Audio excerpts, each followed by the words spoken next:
आज का हमारा टॉपिक है इलेक्ट्रिकल कंडक्टिविटी ऑफ मेटल्स। इसमें सबसे पहले हम स्टडी करेंगे classical theory of free electron. इसका सेकंड नेम है ड्रूड लॉरेंट्ज।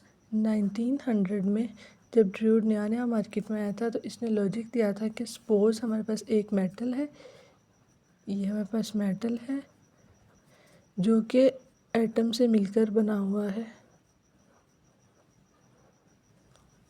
एटम के इर्द गिर्द इसमें इलेक्ट्रॉन रिवॉल्व कर रहे होते हैं, लूजली बाउंड होते हैं।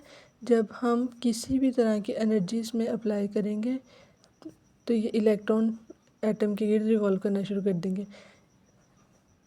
एनर्जी 3 फॉर्म्स में हो सकती है, बैटरी, हीट और इलेक्ट्रिक फील्ड।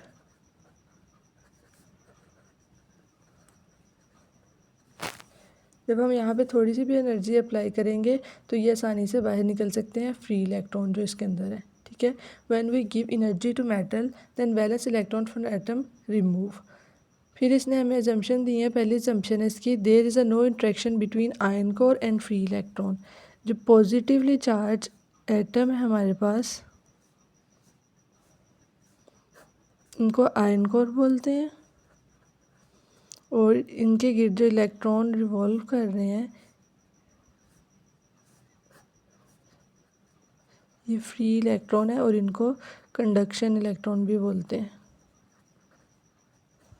और वो कहता है कि आयन कोर और फ्री इलेक्ट्रॉन के दरमियान में कोई भी इंट्रैक्शन नहीं है। Free electrons are randomly move in all direction which are bound in certain volume. जो ये फ्री इलेक्ट्रॉन है ये रैंडमली मेटल के अंदर ऑल डायरेक्शन में मूव कर सकते हैं, और इसके अंदर जो टोटल एनर्जी है वो काइनेटिक एनर्जी है इन मेटल्स के अंदर, और पोटेंशियल एनर्जी फ्री इलेक्ट्रॉन की ज़ीरो होती है। किसमें? इन मेटल में। जब हम फ्री इलेक्ट्रॉन मेटल से बाहर चले जाते हैं तो उसकी पोटेंशियल एनर्जी हमारे पास फाइनाइट हो जाती है और काइनेटिक एनर्जी हमारे पास ज़ीरो हो जाती है जब ये मेटल से बाहर चले जाते हैं। जब ये मेटल्स के अंदर रहते हैं तब इसकी पोटेंशियल एनर्जी ज़ीरो होती है। और फ्री इलेक्ट्रॉन को हम कंसीडर करते हैं molecules of the perfect gas. Perfect gas बोलते हैं आइडियल गैस को। नेक्स्ट हम देखेंगे इलेक्ट्रिकल कंडक्टिविटी। इलेक्ट्रिकल कंडक्टिविटी में हमने मेटल लिया है, इसका क्रॉस सेक्शनल एरिया ए है। जब हम इसके ऊपर एनर्जी अप्लाई करेंगे तो इलेक्ट्रॉन अंदर रन करना शुरू कर देंगे और यहाँ पे एक्सेलरेशन प्रोड्यूस होगी। सही है। उसके बाद हमने देख लेना है कि हमारे पास current density equal to conductivity और इलेक्ट्रिक फील्ड के इक्वल होती है। इसका फॉर्मूला होता है हमारे पास J is equal to I by A, वो लगा दिया। आई इज़ इक्वल टू हमारे पास इक्वल होता है क्यू बाई टी, और हमारे पास ये वाली इक्वेशन बन गई कंडक्टिविटी की। फिर हम देखते हैं acceleration of the free electron. जब हम इसके ऊपर एनर्जी अप्लाई करेंगे, इलेक्ट्रॉन रन करना शुरू कर देंगे तो उसमें एक्सेलरेशन प्रोड्यूस होगी। Acceleration of the free electron हमारे पास इक्वल होती है इसके, ये हमने पहले पढ़ा था कि M A is equal to Q E के इक्वल होता है, और M A is equal to charge हमने रिप्लेस कर दिया ई से, A is equal to E A by M, force equal to Q ई।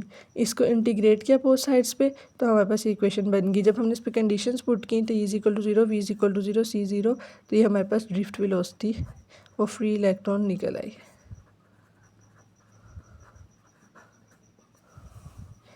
फिर हम पढ़ेंगे energy of the free electron. Thermal average kinetic energy हमारे पास होता है kinetic energy is equal to 1/2 mv²।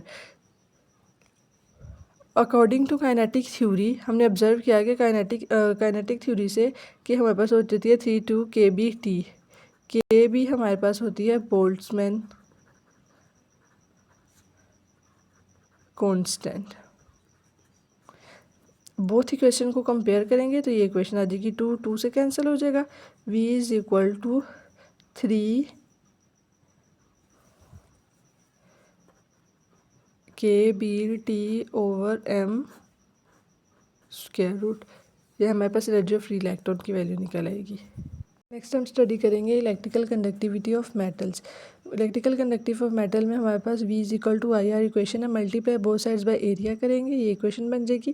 Current के नीचे एरिया डिवाइड हो जाएगा, ये बन जाएगा multiply and divided by length करेंगे L. J is equal I by A is equal to हमारे पास जे के इक्वल होता है करंट डेंसिटी के वो पुट कर देंगे। L/A/R इक्वल होता है हमारे पास कंडक्टिविटी के, V/L इक्वल होता है इलेक्ट्रिक फील्ड के। तो हमारे पास ये बन जाएगी equation, current density equal to conductivity और इलेक्ट्रिक फील्ड। फिर इसके क्लासिकल थ्योरी ऑफ इलेक्ट्रॉन के हमारे पास फेलियर है, वो देखे जाते हैं कि जो सेमीकंडक्टर की प्रॉपर्टीज़ हैं वो इस थ्योरी ने एक्सप्लेन नहीं की थी। इंसुलेटर इलेक्ट्रिसिटी को क्यों नहीं कंडक्ट करता वो भी इस थ्योरी ने एक्सप्लेन नहीं किया था। Not distinguish between conductor, insulator and semiconductor.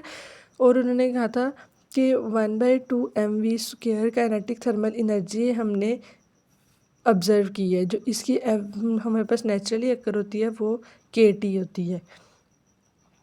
This classical theory of the free electron does not have the properties the electron have some properties under quantum mechanics। Classical theory ने इसकी नई properties explain की थी, फिर हमने quantum mechanics के ज़रिए इसकी प्रॉपर्टीज़ को एक्सप्लेन किया है।